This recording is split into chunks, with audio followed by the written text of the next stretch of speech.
J'ai décidé qu'on allait parler de...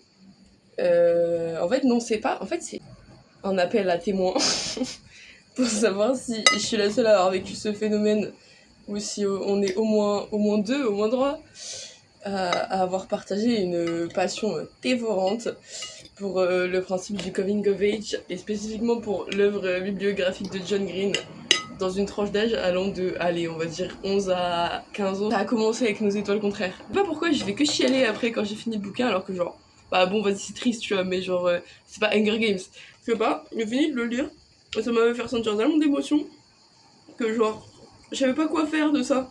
Ça m'a dit trop d'émotions en moi, je sais pas où les mettre. Qu'est-ce que tu veux faire, frère? J'aurais pu faire des films en vrai avec toute cette émotion, je pense, mais j'avais 11 piges et j'étais pas très motivée. Je crois que si j'ai lu ces livres, c'est parce que je voulais voir les films qui ont été adaptés de ces livres, mais n'ayant accès à aucune plateforme de streaming légale, et comme je pensais que les virus sur internet ça s'attrapait comme un rhume, bah je me suis dit, bah écoutez, j'ai accès à des bibliothèques, je vais lire les bouquins à la place de voir les films, quoi. Je les ai regardés dans ma tête, mais c'était ceux qui ont été adaptés en bouquin. Du coup, il y avait le contraire et La face cachée de Margot. Il y en a que je dois oublier. Mais en fait, il y a des livres que je mets dans la même catégorie, mais je sais qu'ils sont pas de John Green.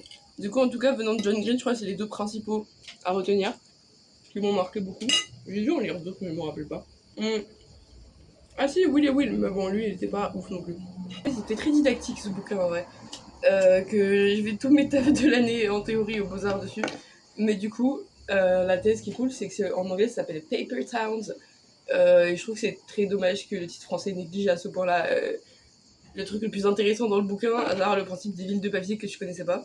De base, les villes de papier, c'était genre les fausses villes que les cartographes ils inventaient pour les foutre sur leur carte, et en fait c'était pour les droits d'auteur. Ils étaient copiés par quelqu'un d'autre et qui avait cette fausse ville là qu'un autre avait mis du coup, et qui était pas du tout référençable. Ça se voit que ça avait été plagié et du coup ça pouvait servir dans les procès. Sauf que il y a je sais pas quelle famille de richoux, la plus connue c'est Agloé, parce que justement il y a une famille qui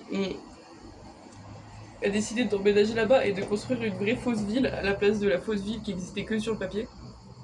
Et du coup c'est devenu une vraie ville, sauf qu'après ça a été abandonné. Mais du coup c'est un peu le seul édifice genre de culture référentielle des villes de papier, mais qui a un concept que je trouve très chouette et que je pense qu'on peut décliner dans plein d'autres trucs. En mode, moi aussi je veux une pièce de papier dans ma maison. Après Margot, le personnage de Margot, elle se sert trop de cette image de ville de papier comme un truc de rébellion adolescente, super énervée en mode mais notre ville aussi en fait c'est une ville de papier parce que les gens ils font tous semblant et que ça pourrait prendre feu à tout moment, et genre ma puce c'est pas si dur de grandir en banlieue, tu vois, surtout que les banlieues aux States c'est vraiment juste richouland.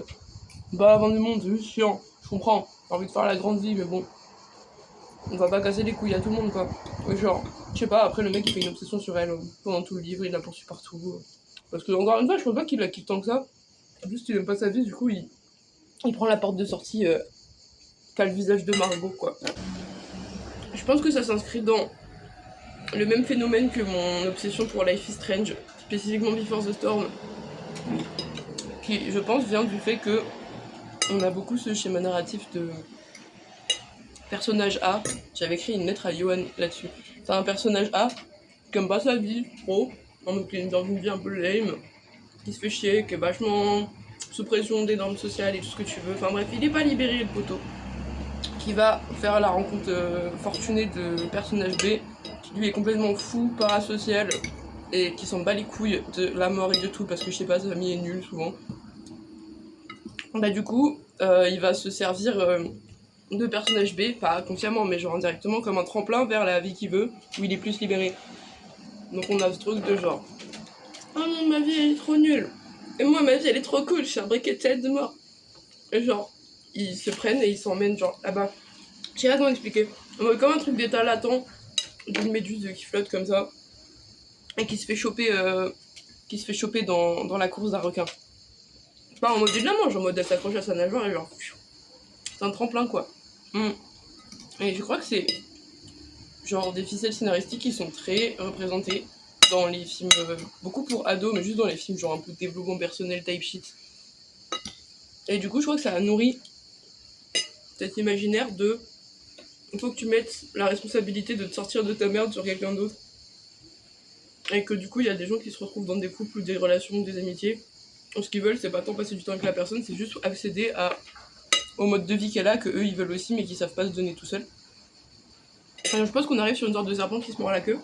Parce que, genre, bah, vu qu'on a plein de films comme ça, on pense nos vies comme ça. Et vu qu'on pense nos vies comme ça, après on fait des films sur ça, parce que c'est ça qu'on connaît maintenant. Mais genre, oh non, il n'y a plus de filtre. Mais ouais, du coup, je pense qu'il y a un peu une sorte d'auto-cannibalisme comment dire, des codes courants du cinéma, on va dire. Enfin, même dans des trucs très niches. Mais où du coup, ça va vachement shape nos façons de vivre et de penser nos vies. Parce que moi, je sais que j'ai été très marquée par cette idée de oh mon dieu, trop hâte de trouver la personne qui va me sortir de ma vie qui m'ennuie. Sauf qu'après 2-3 couples avec des full schizo qui avaient franchement beaucoup à offrir en termes d'action, j'ai rendu compte que c'est pas comme ça que ça allait marcher. Donc j'ai switch en mode ok, bon bah écoutez, maintenant je suis personnage A et personnage B. Bon, je suis pas schizo, d'accord. Et maintenant je me sors de la merde tout seul et du coup je fais ma vie quoi. Mais après j'ai capté que une fois que j'étais passée de l'autre côté du diagramme en mode ok, maintenant j'ai un train de vie trop cool et je fais plein de trucs et je m'amuse et je suis pas soumis à la pression sociale, bah en fait il y a des personnages A qui se sont mis à vouloir faire de moi leur personnage B. Et ce qui est très étrange parce que vu que moi il n'y a pas eu ce truc de passation, en fait je pense que si t'as un schéma genre linéaire, chronologique de t'as un personnage A sauvé par un personnage B qui devient donc un personnage B et qui va rencontrer un autre personnage A qui va sauver, et du coup ça fait une chaîne un peu transmission, passation, mentorat. Mais en fait moi comme je le fais tout seul et que je suis super orgueilleux, bah ça m'énerve que les gens ils essayent de m'instrumentaliser pour se sortir des doigts du cul, genre débrouille-toi.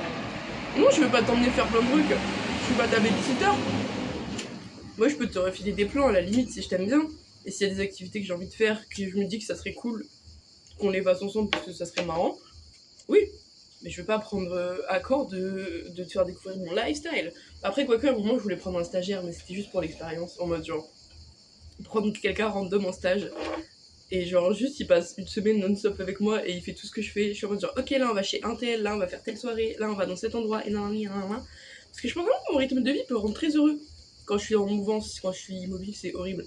Mais je vais pas prendre un stagiaire pour le faire zoner dans ma chambre. Mais du coup, je sais pas.